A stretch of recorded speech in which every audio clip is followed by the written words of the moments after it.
abusia haya de tutu so asem no aye kese na yenim se aja Iran Israel and US ntokwa no en company for behwe aka ama somdwi aba nanso afei na ntokwa no eye kese yeda soro ya Yemen for omo soja for from Houthis ako jai ballistic missiles e dia kwakoto Israel ama minimum kasa say the Israel e get dem e shiankasa adan a omo si omo ntenase omo Yemen for no omo ntenase e ma America for Israel for eni omo nuanom enko ntokwa na omo ayisi na omo hwe me pa che Iran for omo ne Yemen for ewo ayonkofa omo ye nanfofo enti so omo se omo dan for nya ntokwa ade na eto ye di ahwe amani countries minu abo omo sa dabi eni Yemen for akoto pa ye akoto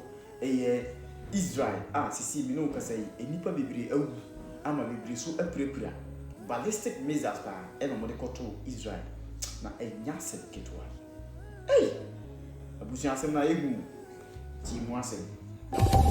And a spokesman for Yemen's Houthis is speaking from Sana'a. We'll listen in. Of the Yemeni armed forces regarding the immediate intervention in support of the Islamic Republic of Iran and to the resistance fronts in Lebanon, Iraq, and Palestine, and within the current situation of the escalation and the ongoing attacks against our brothers in Lebanon and Iran and Iraq and Palestine, the Yemeni armed forces, with the help and grace of Allah Almighty, has done its first military attacks with a barrage of ballistic missiles against military sensitive attacks in Israel in the south of the occupied Palestine.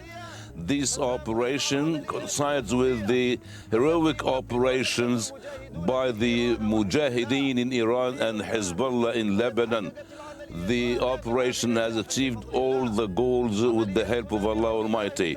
Our operations will continue till we achieve all the announced and declared objectives. The former statement of the Yemeni armed forces until the aggression against all the fronts of resistance will stop. Allah is our supporter and Allah is the grace, and with the help of Allah we will live. Long live Yemen, independent. Victory will be for Yemen and the free people of our nation. Sana'a, Yemen, the 28th of March 2026. Well, let's speak now to Rob McBride. He's following developments in Israel from the Jordanian capital, Amman. Rob, Israel continues to strike Iran, and we know that in retaliation for those strikes on Iran, that Israel has been dealing with a series of incoming attacks. What can you tell us about all that's been happening, especially the last several hours? Yeah, that's right. In fact, just as we were coming on air, we've been getting confirmation from Israel's military that they have detected and intercepted a missile launch from Yemen. Now, this would be a major escalation. There has not been any missiles fired on Israel from Yemen since the start of this conflict. But the Israeli authorities say they detected the launch. Alerts were raised in the south of Israel, where they say this missile was aimed in Beersheba, in Negev, and also in Eilat. They say it has been intercepted and the alert has now been lifted. They say people can come out of their shelters, but this is a significant development. But there have been other missile strikes thought to have been in direct retaliation for the step up in strikes by Israel on targets in Iran throughout Friday. Just after first light, we had alarms being raised in central Israel again. There was a missile detected. We've seen on social media the interception of that missile. Again, the alert has been raised. 2 hours ago, there was alarms being raised in northern Israel. The authorities say a missile fell in open ground harmlessly, but probably the most significant missile salvo overnight happened in the late Friday night local time, early hours of Saturday morning. Now, this was a missile launch that was detected aimed at Tel Aviv and surrounding towns and areas. It was included, according to the authorities, one of these cluster warheads, so there was widespread impacts over a broad area. On Tel Aviv itself, one impact, in fact, was on a street that is normally a busy commercial and shopping street, but also other impacts reported in towns and cities to the east of Tel Aviv.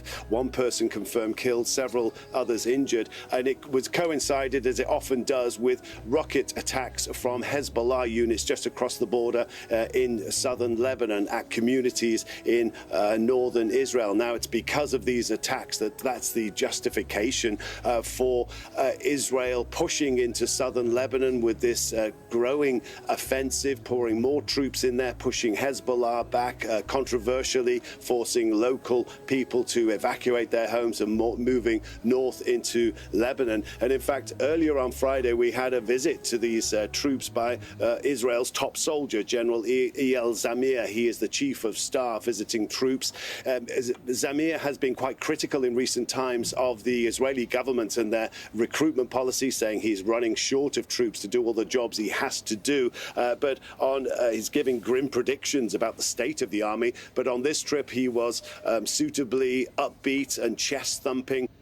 Obviously, we don't say so. I give you no team. The truth is.